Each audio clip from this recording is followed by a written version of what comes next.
जय सिया राम मैं सब जग जानी, करहु प्रणाम जोर कर पानी। ओम नमो भगवते वासुदेवाय नमः। श्रीमद् भागवत महात्म्य पहला अध्याय। देवर्षि नारद की भक्ति से भेंट।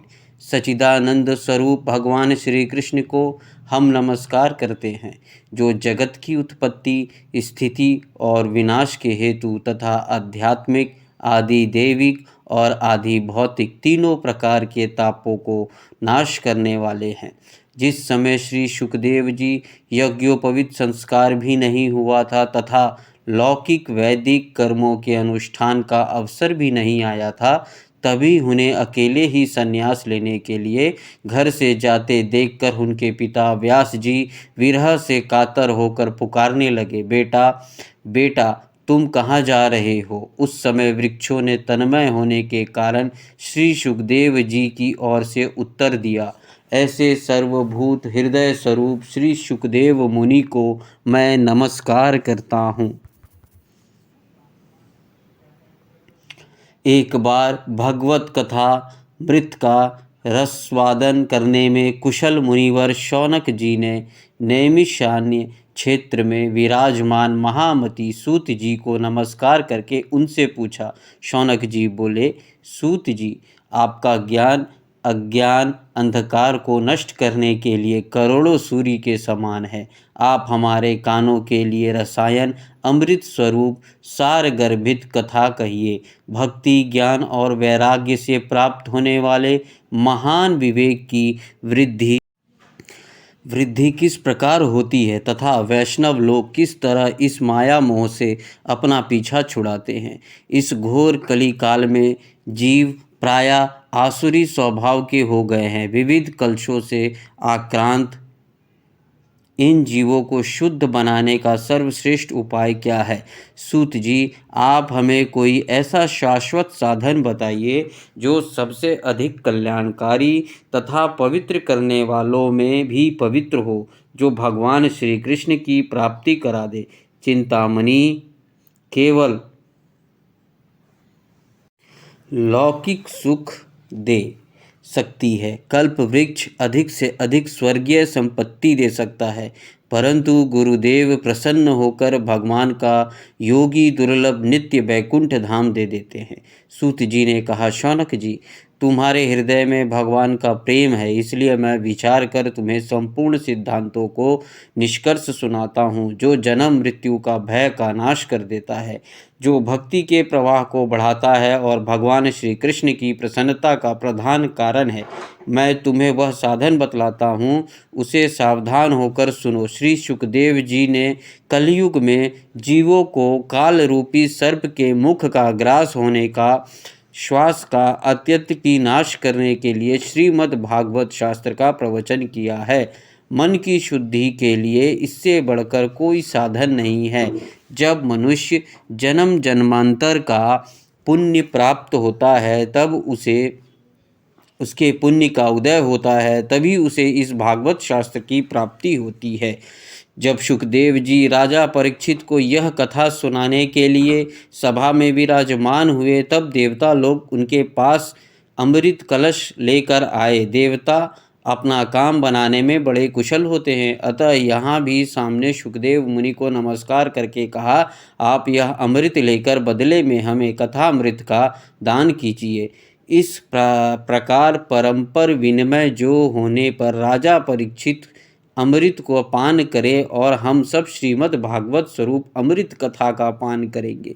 इस संसार में कहाँ कांच और कहाँ महामूल्य मणि तथा कहाँ सुधा और कहाँ कथा। श्री सुखदेव जी ने यह सोचकर उस समय देवताओं को हंसी उड़ा दी।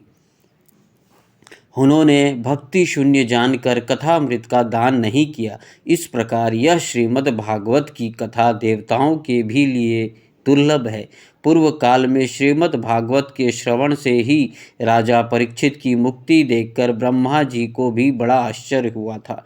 उन्होंने सत्यलोक में तराजू बांधकर सब साधनों को तोला, अन्य सभी साधन तौल में हल्के पड़ गए। अपने महत्व के कारण भागवत ही सबसे भारी रहा। यह देखकर सभी ऋषियों को बड़ा विस्मय हुआ। उन्होंने कलयुग में इस भगवत रूप भागवत शास्त्र को ही पढ़ने सुनने तत्काल मोक्ष देने वाला निश्चय किया। सप्ताह विधि से श्रवण करने पर यह निश्चय भक्ति प्रदान करता है। पूर्व काल में इस दया परायण सनकादि ने देव ऋषि नारद को सुनाया था। यद्यपि देव ऋषि पहले ब्रह्मा जी के मुख से इसे श्रवण कर लिया था, तथापि सप्ताह श्रवण की विधि तो उन्हें सनकादि ने ही बताई थी। शौनक जी ने पूछा, संसारिक प्रपंच के मुक्त एवं विचारणशील नारद जी का सनकादिक साथ संयोग कहाँ हुआ और विधि विधान के श्रवण में उनकी प्राप्ति कैसे हुई? सूत जी ने कहा, अब मैं तुम्हें वह भक्तिपूर्ण कथा का सुनाता हूँ जो श्री सुखदेव जी ने मुझे अपने अनन्य शिष्य जानकर एकांत में सुनाया था। एक दिन विशालपुरी में वे चारों निर्मल ऋषि सत्संग के लिए आए। वहाँ उन्होंने नारद जी को देखा। सनकादि ने पूछा, ब्राह्मण, आपका मुख उदास क्यों हो रहा है? आप चिंता आतुर कैसे हैं? इतनी जल्दी जल्दी आप जा कहाँ रहे हैं और आप आगमन कहाँ से हुआ? इस समय तो आप उस पुरुष समान व्याकुल जान पड़ते हैं जिसका सारा धन लुट गया हो। आप जैसे आसक्ति रहित पुरुषों के लिए यह उचित नहीं है। इसका कारण बताइए। नारद जी ने कहा, मैं सर्वोत्तम लोक समझकर पृथ्वी में आया था। यह पुष्कर, प्रयाग, काशी, गोदावरी, नासिक, हरिद्वार, कुरुक्षेत्र, श्रीरंग और सेतु बंध आदि कई तीर्थों में मैं इधर उधर विचरता रहा, किंतु मुझे कहीं भी मन को संतोष देने वाली शांति नहीं मिली। इस समय अधर्म के सहायक कलयुग ने सारी पृथ्वी को पीड़ित कर रखा है। अब यहाँ सत्य, तप, शौच, बाहरी भीतर की पवित्रता, दया, दान आदि कुछ भी नहीं है। बेचारे जीव केवल अपना पेट पालने में लगे हुए हैं। वे असत्यभाषी, आलसी, मंदबुद्धि, भाग्यहीन, उपद्रवग्रस्त हो गए हैं। जो साधु संत कहे जाते हैं वे पूरे पाखंडी हो गए हैं। देखने में तो वे विरक्त हैं, किंतु स्त्री धन आदि सभी का परिग्रह करते हैं। घरों में स्त्रियों का राज है। साले सलाहकार बने हुए हैं। लोभ से लोग कन्या विक्रय करते हैं और स्त्री पुरुषों में कलह मचा रहता है। महात्माओं के आश्रम, तीर्थ और नदियों पर यवनो अधिकार हो गया है। उन दुष्टों ने बहुत से देवालय भी नष्ट कर दिए हैं। इस समय यहाँ ना कोई योगी है, ना सिद्ध है, ना ज्ञानी है और ना सत्कर्म करने वाला ही है। सारे साधन इस समय कलयुग रूप से दावन बल से जलकर भस्म हो गए हैं। इस कलयुग में सभी देशवासी जो भी दोष रखता है, पृथ्वी पर विचरता हुआ यमुना जी के तट पर पहुंचा, जहां भगवान श्री कृष्ण की अनेक लीलाएं हो चुकी थी। मुनिवरों सुनिए, वहां मैंने एक बड़ा आश्चर्य देखा। वहां एक युवती स्त्री खिन्न मन से बैठी है। उसके पास दो वृद्ध पुरुष अचेत अवस्था में पड़े जोर जोर से सांस ले रहे थे। वे तरुणी उनकी सेवा करती हुई कभी उन्हें चेत कराने का प्रयत्न करती और कभी उनके आगे रोने लगती थी। वह अपने शरीर की रक्षक परमात्माओं के दसों दिशाओं में देख रही थी। उसके चारों ओर सैकड़ों स्त्रियां उसे पंखा झल रही थी और बार बार समझाती जाती थी। दूर से वह युवती खड़ी हो गई और बड़े व्याकुल होकर कहने लगी, अजी महात्मा जी, क्षण भर ठहर जाइए और मेरी चिंता को भी नष्ट कर दीजिए। आपका दर्शन तो संसार के सभी पापों को सर्वथा नष्ट कर देने वाला है। आपके वचनों से मेरे दुख की भी बहुत कुछ शांति हो जाएगी। मनुष्य का जब बड़ा भाग्य होता है तभी आपके दर्शन हुआ करते हैं। नारद जी कहते हैं, तब मैंने उस स्त्री से पूछा, देवी तुम कौन हो? ये दोनों पुरुष तुम्हारे क्या होते हैं और तुम्हारे पास ये कमल नयनी देवियाँ कौन हैं? तुम हमें विस्तार से अपने दुख का कारण बताओ। युवती ने कहा, मेरा नाम भक्ति है और ये ज्ञान और वैराग्य नाम के मेरे पुत्र हैं। समय के फेर से ये ऐसे जर्जर हो गए हैं। ये देवियाँ गंगा जी आदि नदियां हैं। ये सब मेरी सेवा करने के लिए ही आई हैं। इस प्रकार साक्षात देवियों के द्वारा सेवित होने पर भी मुझे सुख शांति नहीं है। तपोधन अब ध्यान देकर मेरा वृत्तांत सुनिए। मेरी कथा वैसे तो प्रसिद्ध है, फिर भी उसे सुनाकर आप मुझे शांति प्रदान करें। मैं द्रविड़ देश से उत्पन्न हुई, कर्नाटक में बढ़ी, कहीं कहीं महाराष्ट्र में सम्मानित हुई, किंतु गुजरात में मुझको बुढ़ापे ने आ घेरा। वहाँ घोर कलयुग के प्रभाव से पाखंडियों ने मुझे अंग भंग कर दिया। चिरकाल तक यह अवस्था रहने के कारण मैं अपने पुत्रों के साथ दुर्बल और निस्तेज हो गई। अब जब से मैं वृंदावन आई तब से पुनः परम सुंदरी सुरपवती नव युवती हो गई हूँ, किंतु सामने पड़े हुए ये दोनों मेरे पुत्र थके मंदे दुखी हो रहे हैं। अब मैं यह साथ छोड़कर अन्यत्र जाना नहीं चाहती। ये दोनों बूढ़े हो गए हैं, इस दुख से मैं दुखी हूँ। मैं तरुणी क्यों और ये दोनों मेरे पुत्र बड़े बूढ़े क्यों? हम तीनों साथ साथ रहने वाले हैं, फिर यह विपरीतता क्यों? होना तो यह चाहिए कि माता बूढ़ी हो और पुत्र तरुण। इसी से मैं आश्चर्यचकित चित्त से अपने इस अवस्था पर शोक करती रहती हूँ। आप परम बुद्धिमान और योग निधि हैं, इसका क्या कारण हो सकता है, बताइए। नारद जी ने कहा, साध्वी, मैं अपने हृदय में ज्ञान दृष्टि से तुम्हारे संपूर्ण दुख का कारण देखता हूँ। तुम्हें निषाद नहीं करना चाहिए, श्री हरि तुम्हारा कल्याण करेंगे। सूत जी कहते हैं, मुनिवर, नारद जी ने एक क्षण में ही उसका कारण जानकर कहा। नारद जी ने कहा, देवी सावधान होकर सुनो, यह दारुण कलयुग है। इसी से इस समय सदाचार, योग मार्ग और तप आदि सभी लुप्त हो गए हैं। लोग शठता और दुष्कर्म के लगाकर अंधासुर बन रहे हैं। संसार में जहाँ देखो वहीं सत्पुरुष दुख से मलान हैं और दुष्ट सुखी हो रहे हैं। इस समय जिस बुद्धिमान पुरुष का धैर्य बना रहे वही बड़ा ज्ञानी या पंडित है। पृथ्वी क्रमश प्रतिवर्ष शेष जी के लिए प्रारूप होती जा रही है। अब यह छूने योग्य तो क्या, देखने योग्य भी नहीं रह गई, और ना इससे कहीं मंगल ही दिखाई देता है। अब किसी को पुत्र के साथ तुम्हारा दर्शन भी नहीं होता। विषय अनुराग के कारण अंधे बने हुए जीवों से उपेक्षित होकर तुम जर्जर हो गई हो। वृंदावन के सहयोग से तुम फिर नवीन तरुणी हो गई हो। अतः यह वृंदावन धाम धन्य है, जहाँ भक्ति सर्वत्र नृत्य करती है। परंतु तुम्हारे इन दोनों पुत्रों को यहाँ कोई ग्राहक नहीं है, इसलिए इनका बुढ़ापा नहीं छूट रहा। यहाँ इनके कुछ आत्म सुख को प्राप्ति होने के कारण ये सोते से जान पड़ते हैं। भक्ति ने कहा, राजा, परीक्षित ने इस पापी कलयुग को क्यों रहने दिया? इसके आते ही सब वस्तुओं का सार ना जाने कहाँ चला गया। करुणामय श्री हरि से भी यह अधर्म कैसे देखा जाता है? मुने, मेरा यह संदेह दूर कीजिए। आपके वचनों से मुझे बड़ी शांति मिली है। नारद जी ने कहा, बाले, यदि तुमने पूछा है तो प्रेम से सुनो कल्याणी, मैं तुम्हें सब बतलाऊंगा और तुम्हारा दुख दूर हो जाएगा। जिस दिन भगवान श्री कृष्ण इस भूलोक को छोड़कर अपने परम धाम को पधारे, उसी दिन से यहाँ संपूर्ण साधनों में बाधा डालने वाला कलयुग आ गया। दिग्विजय के समय राजा परीक्षित की दृष्टि पड़ने पर कलयुग दीन के समान उनकी शरण में आया। भ्रम करके समान सारग्राही राजा ने यह निश्चय किया कि इसका वध मुझे नहीं करना चाहिए, क्योंकि जो फल तपस्या, योग व समाधि से भी नहीं मिलता, कलयुग में वही फल श्री हरि कीर्तन से ही भली भांति मिल जाता है।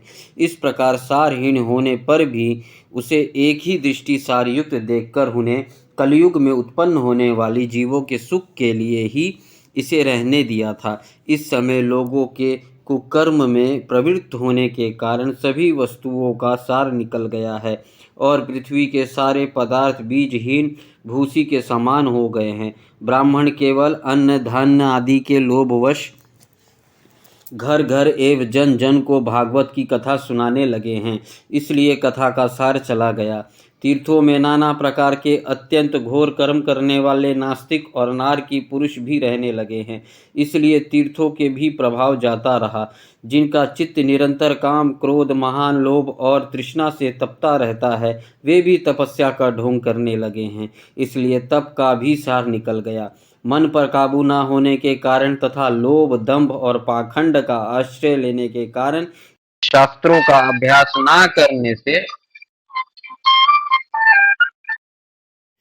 ना करने से ध्यान योग का फल मिट गया है। पंडितों की यह दशा हो गई है कि उन्हें स्त्रियों के साथ भैंसों के तरण रमण करते हैं। उनमें संतान पैदा करने की ही कुशलता पाई जाती है। मुक्ति साधन में वे सर्वथा अकुशल है। संप्रदाय अनुसार प्राप्त हुई वैष्णवता भी कोई देखने में नहीं आती। इस प्रकार जगह जगह सभी वस्तुओं का सार लुप्त हो गया है।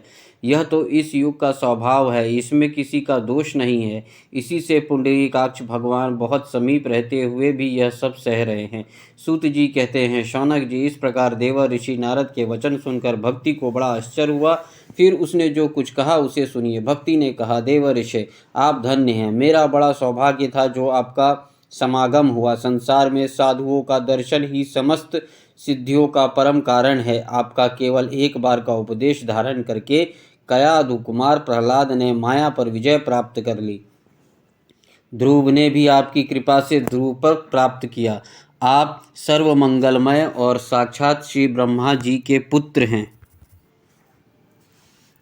वे आपको नमस्कार करती हूँ और मैं आपको नमस्कार करती हूँ। दूसरा अध्याय, भक्ति का दुख दूर करने के लिए नारद जी का उद्योग। नारद जी ने कहा, बाले, तुम व्यर्थ ही अपने को क्यों खेद में डाल रही हो? अरे तुम इतनी चिंता आतुर क्यों हो? भगवान श्री कृष्ण चरण कमलों का चिंतन करो, उनकी कृपा तुम्हारा सारा दुख दूर हो जाएगा। जिन्होंने कौरव के अत्याचार से द्रौपदी की रक्षा की थी और गोप सुंदरियों का सनाथ किया था, वे श्री कृष्ण कहीं चले थोड़ी ही गए हैं। फिर तुम तो भक्ति और सदा उन्हें प्राणों से ही प्यारी हो। तुम्हारे बुलाने पर तो भगवान नीचों के घरों में चले जाते हैं।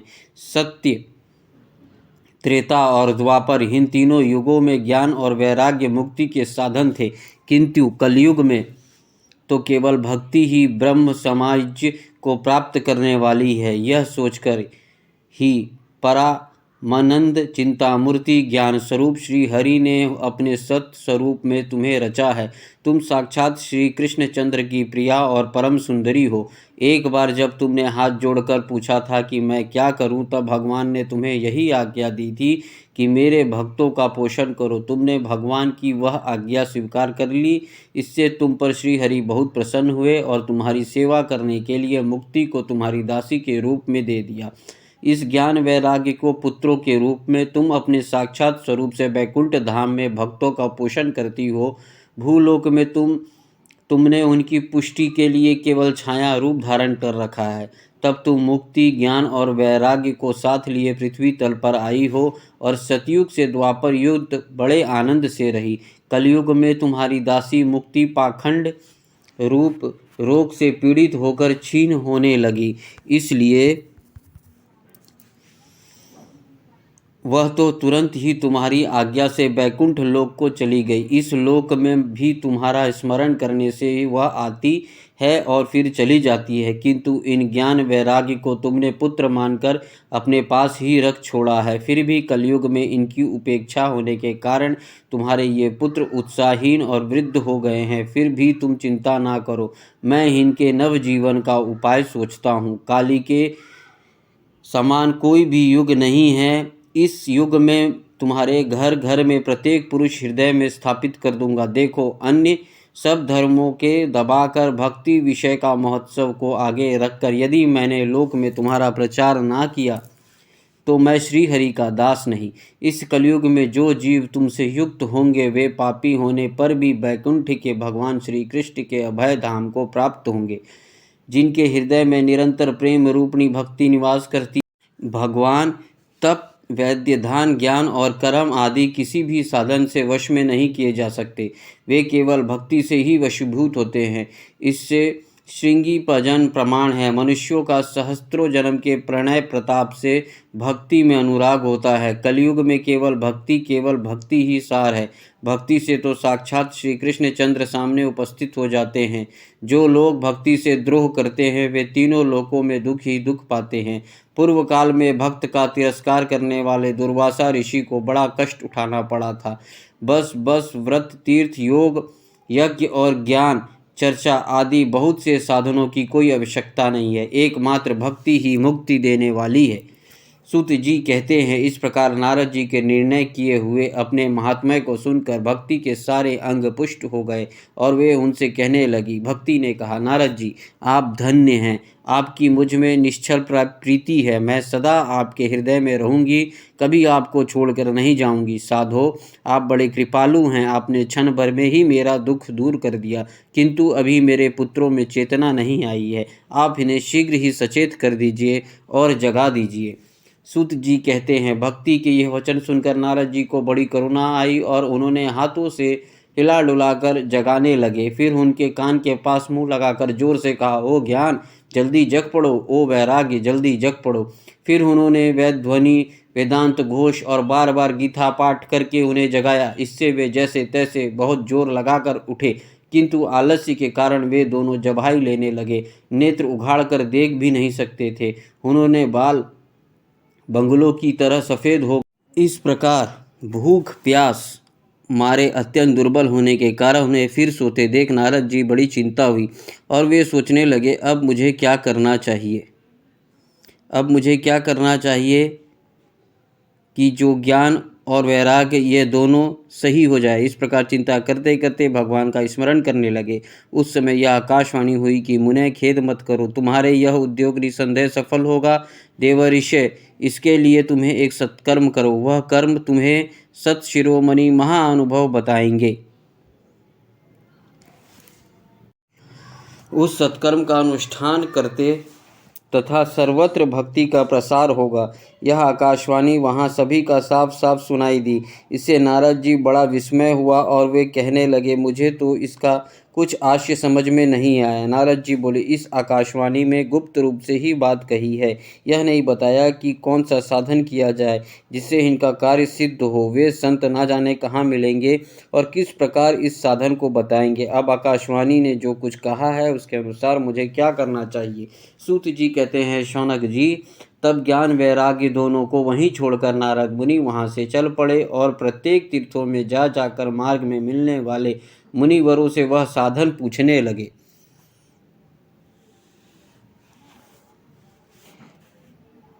उनकी उस बात को सुनते ही तो सब थे, किंतु सब उस विषय को कुछ ही निश्चित उत्तर दे पाते।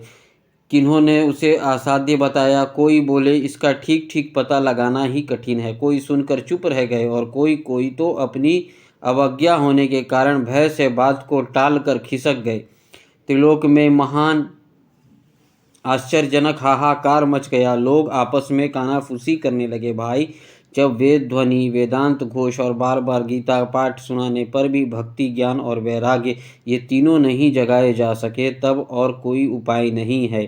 स्वयं योगी राज नारद जी को भी इसका ज्ञान नहीं है, उसे दूसरी संसारी लोग कैसे बता सकते हैं। इस प्रकार जिन जिन ऋषियों से इसके लिए विषय में पूछा गया, उन्होंने निर्णय करके यही कहा कि बात असाध्य और दुसाध्य ही है। तब नारद जी ने बहुत चिंतातुर हुए और बद्री धाम में बद्री वन में गए।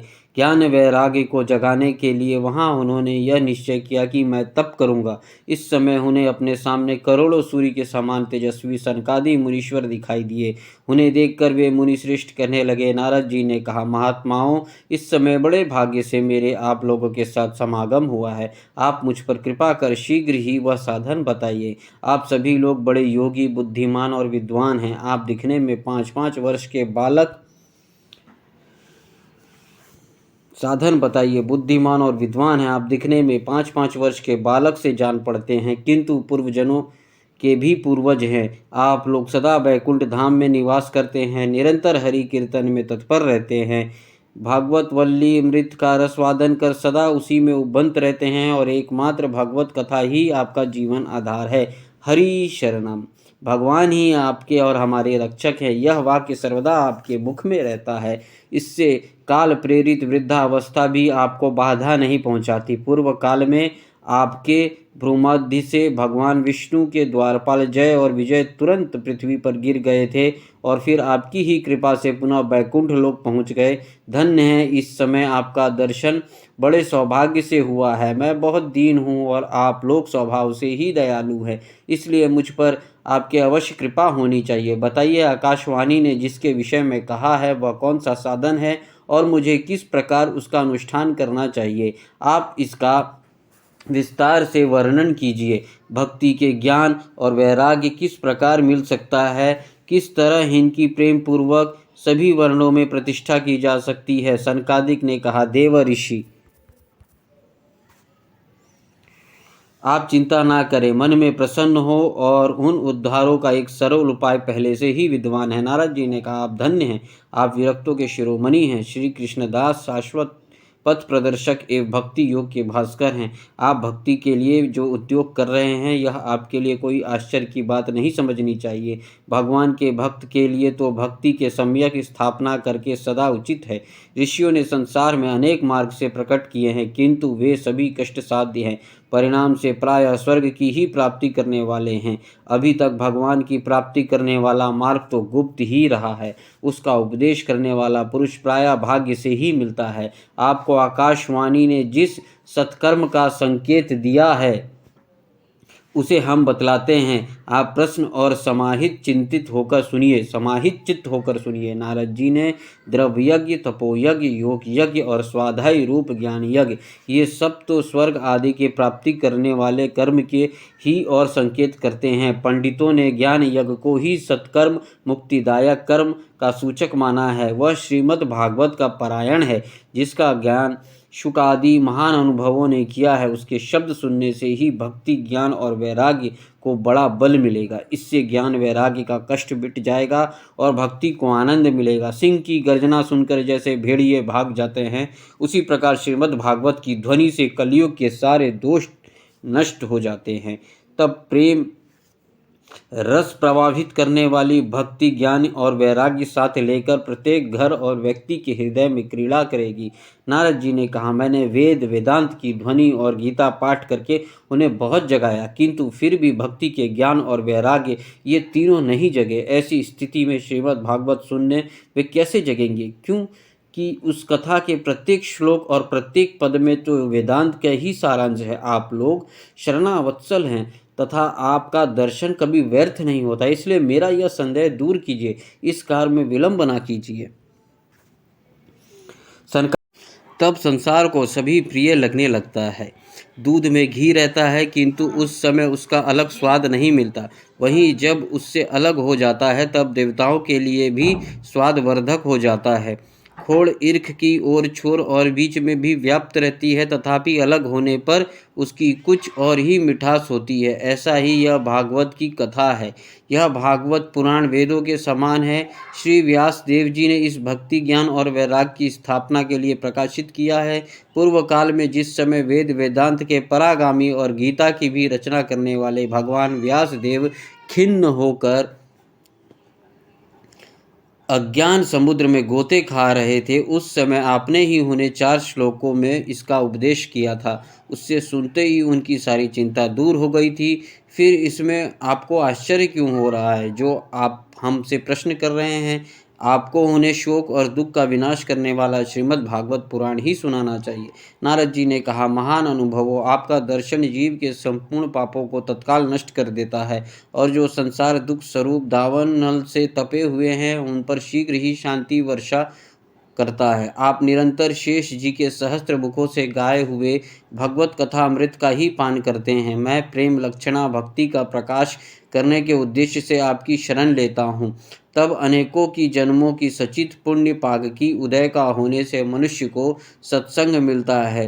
तब वह उसके अज्ञान जनित मोह और मद स्वरूप अंधकार का नाश करके विवेक उदय होता है।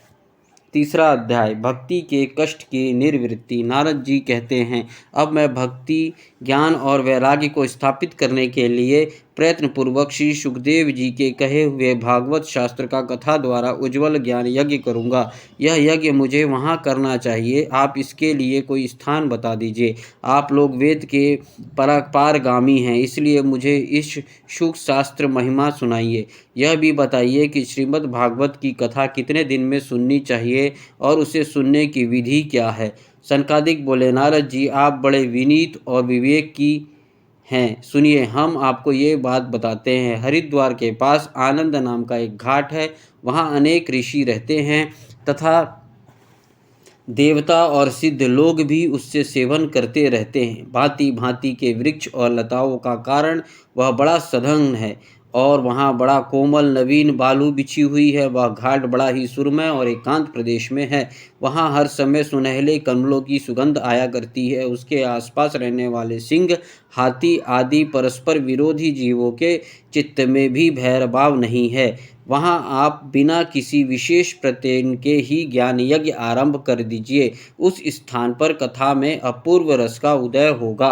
भक्ति में आँखों की सामने निर्बल और जरा जीर्ण अवस्था में पड़े हुए ज्ञान और वैराग्य को साथ लेकर वहाँ आ जाएगी।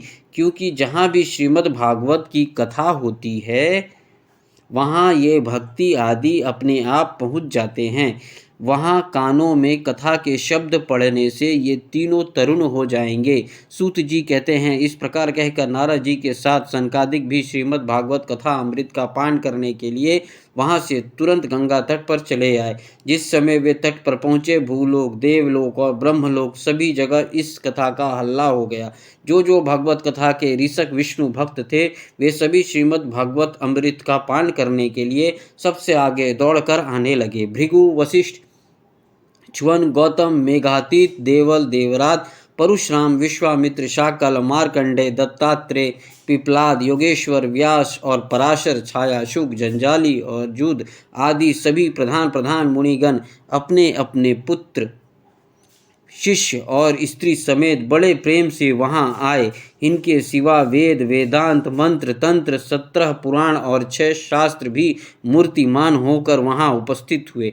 गंगा आदि नदियाँ, पुष्कर आदि सरोवर, कुरुक्षेत्र आदि समस्त क्षेत्र, सारी दिशाएं, दंड के आदि वन में हिमालय आदि पर्वत तथा देव, गंधर्व और दानव आदि सभी कथा सुनने के लिए चले आए। जो लोग अपने गौरव के कारण नहीं आए, महर्षि भृगु उन्हें समझा बुझा कर ले आए। तब कथा सुनाने के लिए दीक्षित होकर श्री कृष्ण परायण सनकादिक नारद जी ने दिए हुए इस श्रेष्ठ आसन पर विराजमान हुए। उस समय सभी श्रोताओं ने उनकी वंदना की। श्रोताओं में वैष्णव, विरक्त, सन्यासी और ब्रह्मचारी लोग आगे बैठे। इन सब के आगे नारद जी विराजमान हुए। एक और ऋषिगण, एक और देवता, एक और वेद और उपनिषद आदि और एक और तीर्थ बैठे और दूसरी और स्त्रियां बैठी। उस समय सब और जय जयकार, नमस्कार, शंखों की शब्द होने लगे और अबीर, गुलाल, खील, फूलों की खूब वर्षा होने लगी। कोई देव श्रेष्ठ तो विमानों पर चढ़कर वहाँ बैठे हुए सब लोगों पर कल्प वृक्ष की पुष्पों की वर्षा करने लगे। सूत जी कहते हैं, इस प्रकार पूजा समाप्त होने पर जब सब लोग एकाग्रचित्त हो गए, तब सनकादिक ऋषि महात्मा नारद को श्रीमद् भागवत का महात्म्य स्पष्ट करके सुनाने लगे। सनकादि ने कहा, अब हम आपको इस भागवत शास्त्र की महिमा सुनाते हैं।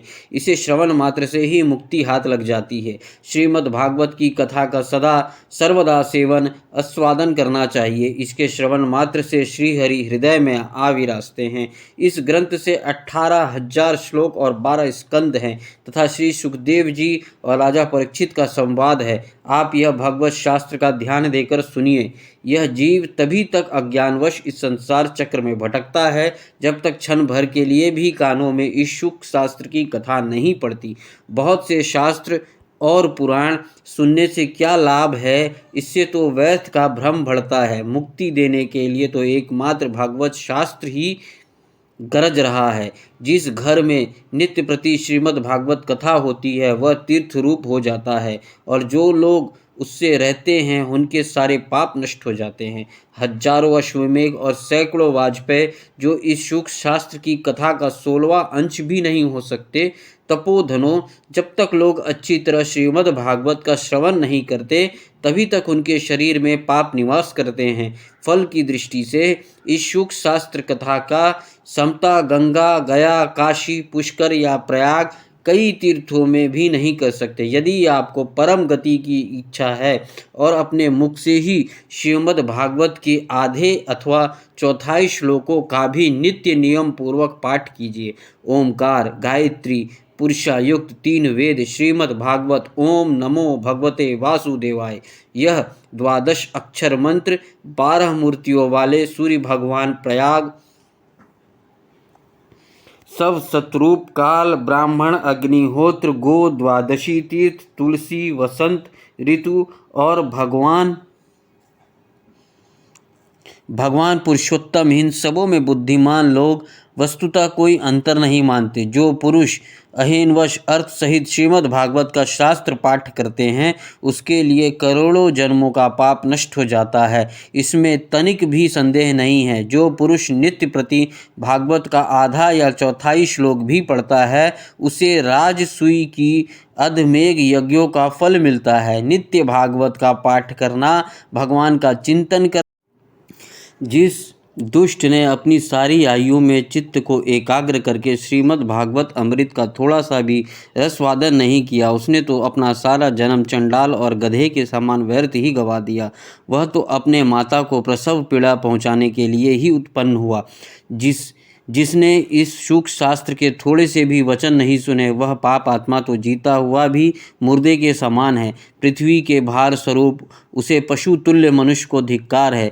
यह स्वर्गलोक में देवताओं में प्रधान इंद्र आदि कहा करते हैं, संसार में श्रीमद् भागवत की कथा का मिलना अवश्य ही कठिन है। जब करोड़ों जन्मों का पुण्य होता है तभी इसकी प्राप्ति होती है। नारद जी, आप बड़े बुद्धिमान और योग निधि हैं। आप प्रयत्न पूर्वक कथा का श्रवण कीजिए। इसे सुनने के लिए दिनों का कोई नियम नहीं है, इसे तो सर्वदा ही सुनना अच्छा है। इसे सत्य भाषण और ब्रह्मचारी पालन पूर्वक सर्वदा ही सुनना श्रेष्ठ माना गया है, किंतु कलयुग में ऐसा होना कठिन है। इसलिए इसकी शुकदेव जी ने जो विशेष विधि बताई है वह जान लीजिए। कलयुग में बहुत दिनों तक चित्त की वृत्तियों को वश में रखना, नियमों में बंधे रहना और किसी पुण्य कार्य के लिए दीक्षित रहना कठिन है। इसलिए सप्ताह श्रवण की विधि है। श्रद्धा पूर्वक कभी भी श्रवण करने से अथवा माघ मास में श्रवण करने से जो फल होता है वही फल श्री शुकदेव जी ने सप्ताह श्रवण में निर्धारित किया है। मन के असंयम, रोगों की बहुलता और आयु की अल्पता के कारण तथा कलयुग में अनेक दोषों की संभावना से ही सप्ताह श्रवण का विधान किया गया है। जो फल तप, योग व समाधि से भी प्राप्त नहीं हो सकता वह सर्वरूप सप्ताह श्रवण से सहज ही मिल जाता है। सप्ताह श्रवण यज्ञ से बढ़कर ही व्रत से बढ़कर सप्ताह श्रवण यज्ञ से बढ़कर है, व्रत से बढ़कर है, तप से कहीं बढ़कर है। तीर्थ सेवन तो सदा ही बड़ा है, योग से बढ़कर है, यहाँ तक कि ध्यान और ज्ञान से भी बढ़कर है।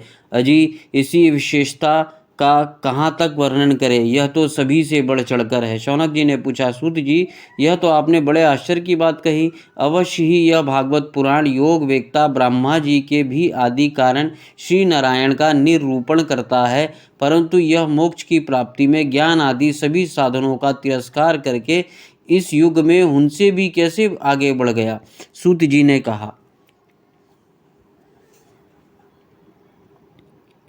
शौनक जी, जब भगवान श्री कृष्ण इस धरा धाम को छोड़कर अपने नित्य धाम को जाने लगे तब उनके मुखारविंद से 11 स्कंध का ज्ञानोपदेश सुनकर भी उद्धव जी ने पूछा। उद्धव जी बोले, गोविंद, अब आप तो अपने भक्तों को कार्य करके परम धाम को पधारना चाहते हैं, किंतु मेरे मन में एक बड़ी चिंता है।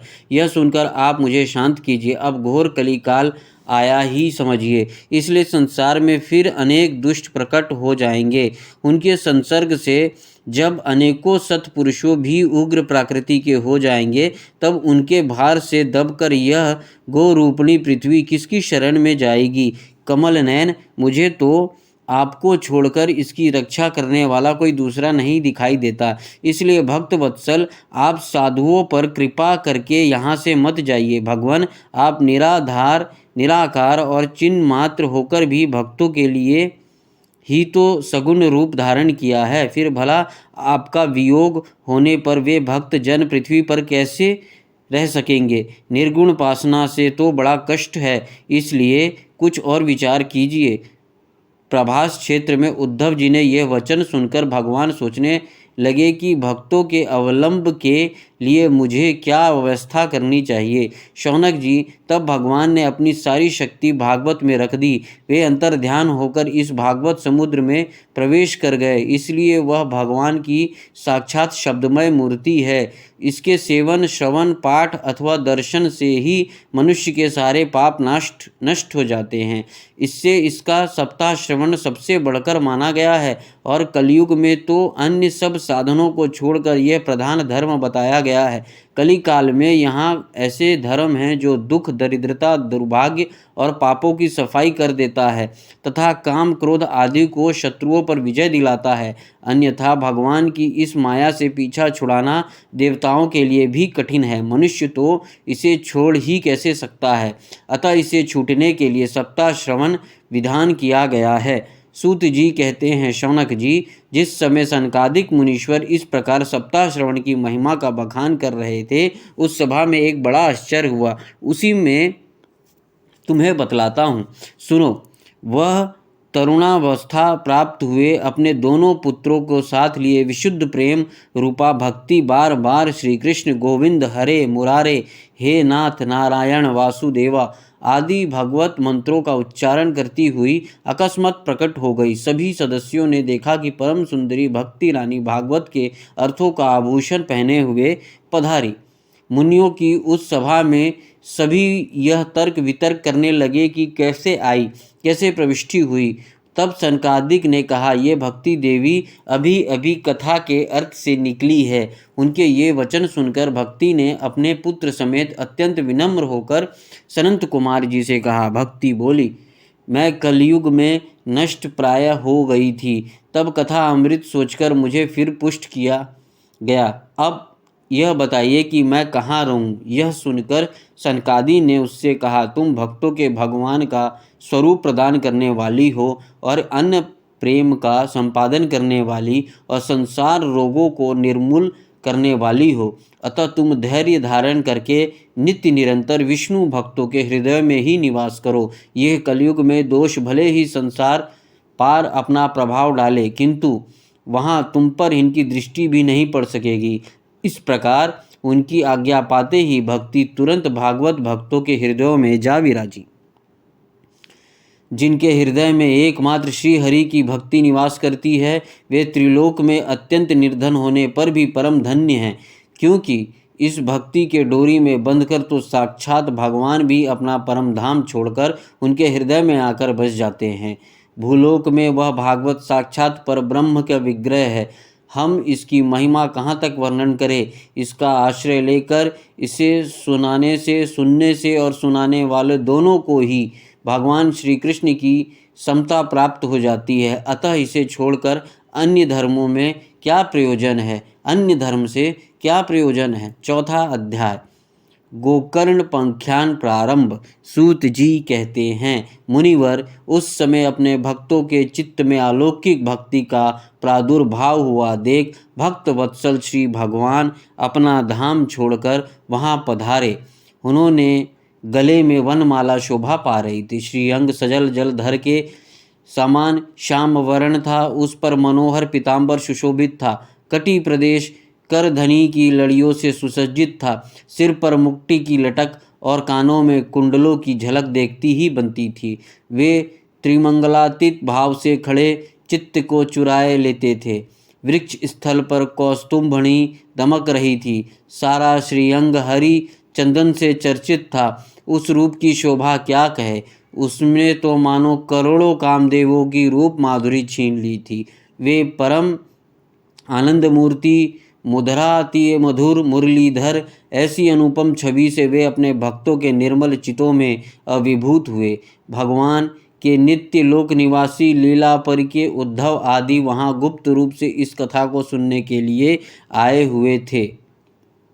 जय हो की ध्वनि होने लगी। उस समय भक्तिसार के अद्भुत प्रभाव चला। बार बार अबीर गुलाल और पुष्पों की वर्षा तथा शंख ध्वनि होने लगी। उस सभा में जो लोग बैठे थे उन्हें अपने देह गेह और आत्मा की कोई सुधि ना रही। उनकी ऐसी तन्मयता देखकर नारद जी कहने लगे, मुनीश्वरगण, आज सप्ताह श्रवण की मैंने यह बड़ी ही अलौकिक महिमा देखी। यहाँ तो जो बड़े मूर्ख दुष्ट पशु पक्षी भी हैं वे सभी अत्यंत निष्पाप हो गए। अतः इसमें संदेह नहीं कि कलिकाल में चित्त की शुद्धि लिए इस भागवत कथा के समान मृत्युलोक में पाप अंगों को नाश करने वाली कोई दूसरा पवित्र साधन नहीं। मुनिवर, आप लोग बड़े कृपालु हैं। आपने संसार के कल्याण का विचार करके यह बिल्कुल निराला ही मार्ग निकाला। आप कृपया यह तो बताइए कि इस कथा रूप सप्ताह यज्ञ के द्वारा संसार में कौन कौन लोग पवित्र हो जाते हैं। सनकादि ने कहा, जो लोग सदा तरह तरह के पाप किया करते हैं, निरंतर दुराचार में ही तत्पर रहते हैं और उल्टे मार्ग में चलते हैं, तथा जो क्रोधाग्नि से जलते रहने वाले कुटिल काम परायण हैं, वे सभी इस कलयुग में सप्ताह यज्ञ से ही पवित्र हो जाएंगे। जो सत्यस्तु वृत्त माता पिता की निंदा करने वाले, तृष्णा के हमारे व्याकुल, आश्रम धर्म से रहित, दंभी, दूसरों की उन्नति देखकर कुढ़ने वाले और दूसरों को दुख देने वाले, वे भी कलयुग में सप्ताह यज्ञ से पवित्र हो जाते हैं। जो मदिरापान, ब्रह्म हत्या, सुवर्ण की चोरी, गुरली धमन और विश्वासघात, ये 5 महापाप करने वाले हैं, वे भी इसके श्रवण से मुक्त हो जाते हैं। छल छद्रा परायण, क्रूर, पिशाचों के समान निर्दयी, ब्राह्मणों के धन से पुष्ट होने वाले व्याभाचारी, वे भी कलयुग में सप्ताह यज्ञ से पवित्र हो जाते हैं। जो दुष्ट, आग्रह पूर्वक सर्वदा मन, वाणी व शरीर से पाप करते रहते हैं, दूसरे के धन से पुष्ट होते हैं तथा मलिन मन और दुष्ट हृदय वाले हैं, वे भी कलयुग में सप्ताह यज्ञ से पवित्र हो जाते हैं। नारद जी, अब हमें तुम्हें इस विषय में एक प्राचीन इतिहास सुनाते हैं। इसके सुनने से ही सब पाप नष्ट हो जाते हैं। पूर्व काल में तुंगा भद्र नदी के तट पर एक अनुपम नगर बसा हुआ था। वहाँ सभी वर्ण के लोग अपने अपने धर्म का आचरण करते हुए सत्य और सत्कर्मों तत्पर रहते थे। उस नगर में समस्त वेदों के विशेषज्ञ और श्रोत स्मृत कर्मों में निपुण एक आत्मदेव नामक ब्राह्मण रहता था। वह साक्षात दूसरे सूर्य के समान तेजस्वी था। वह धनी होने पर भी भिक्षाजीवी था। उसकी प्यारी पत्नी धुंधली, कुलीन एवं सुंदरी होने पर भी सदा अपने बात पर अड़ जाने वाली थी। उस लोगों की बात करने में सुख मिलता था। स्वभाव था क्रूर, प्रायः कुछ ना कुछ बकवास करती रहती थी। गृह कार्य में निपुण थी, कृपण थी और झगड़ालू थी। इस प्रकार ब्राह्मण दंपत्ति प्रेम से अपने घर में रहते थे और विहार करते थे। उनके पास अर्थ और भोग विलास की सामग्री बहुत थी। घर द्वार भी सुंदर थे, परंतु उससे उन्हें सुख नहीं था। जब अवस्था बहुत ढल गई तब उन्होंने संतान के लिए तरह तरह के पुण्य कर्म आरंभ किए और वे दीन दुखियों के लिए गो, पृथ्वी, स्वर्ण, वस्त्र आदि दान करने लगे। इस प्रकार धर्म मार्ग में उन्होंने अपना आधा धन समाप्त कर दिया, तो भी उन्हें पुत्र या पुत्री किसी का भी मुख देखने को नहीं मिला। इसलिए अब वह ब्राह्मण बहुत ही चिंतातुर रहने लगे। एक दिन वह ब्राह्मण देवता बहुत दुखी होकर घर से निकलकर वन को चल दिए।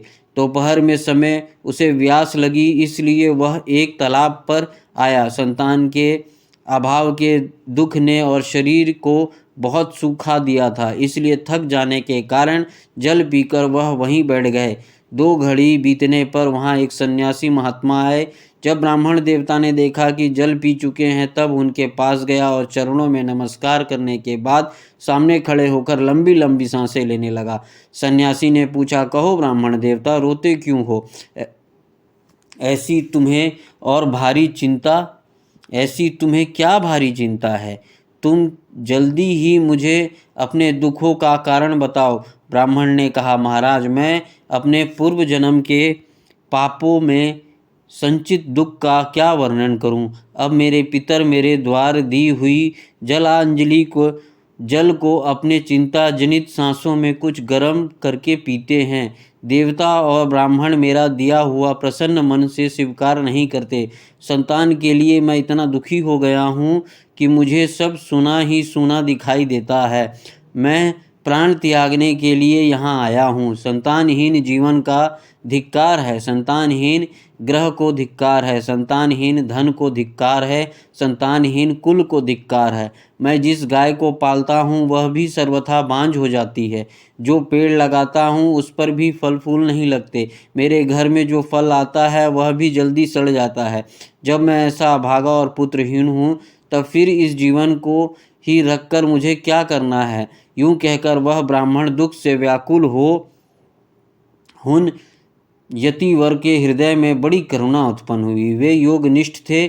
उन्होंने उसके ललाट की रेखाओं को देखकर सारा वृत्तांत जान लिया और फिर उसे विस्तार पूर्वक कहने लगे। सन्यासी जी ने कहा, ब्राह्मण देवता, इस प्रजा प्राप्ति का मोह त्याग दो। कर्मों की गति प्रबल है। विवेक का आश्रय लेकर संसार की वासना छोड़ दो। विप्रवर सुनो, मैंने इस समय तुम्हारा प्रारब्ध देखकर निश्चय किया है कि 7 जन्म तक तुम्हारा कोई संतान किसी प्रकार नहीं हो सकता। पूर्व काल में राजा एवं अंग को संतान के कारण दुख भोगना पड़ा था। ब्राह्मण, अब तुम कुटुंब की आशा छोड़ दो। संन्यास में ही सब प्रकार का सुख है। ब्राह्मण ने कहा, महात्मा जी, विवेक से मेरा क्या होगा। मुझे तो बलपूर्वक